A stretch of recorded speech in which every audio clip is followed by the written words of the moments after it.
money. We're losing money in terms of having to repair the damage, replace some of the equipment, very expensive instructional equipment. But the most expensive, of course, is the loss of instructional time to our children. According to Speaker Judy Wampat, this is what happens every time a school is vandalized, broken into, or robbed. Her Secure Our Schools Act is aimed at preventing these crimes and provides funding to install and maintain electronic and other security systems at all of the island's public schools. It is the entire government's responsibility to help education.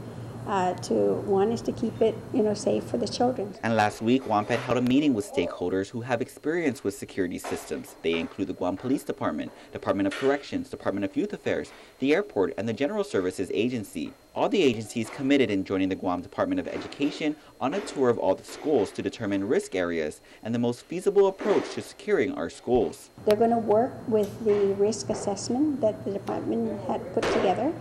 And then they're based on their own experience for the departments that, they have security cameras and other intrusion system and even foot patrol.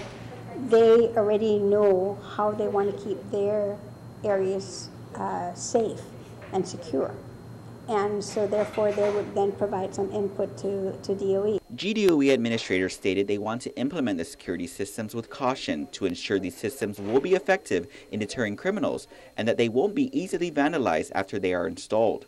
Wampat says all of these points will be challenging, but a task the team is willing to take. The biggest challenge for them all the way around is because they want to do a good job of this, and I guess the apprehension would be is that if they make recommendations for certain places and then they miss a spot and should by chance, after everything's all in, and then a certain area is an area that was vandalized or broken into, then they'll say we didn't do due diligence in terms of really protecting our school, or people would say, we did this, we spent so much money, why is it that they're still breaking in? The island mayors were also invited on the tour. The assessment starts on February 17th and is expected to last about 3 weeks. Wampat says GSA will be part of the tour as well, and based on the input will then put together a packet for the request for proposal for security systems. Reporting for Guam's News Network, I'm Ken Quintaniza.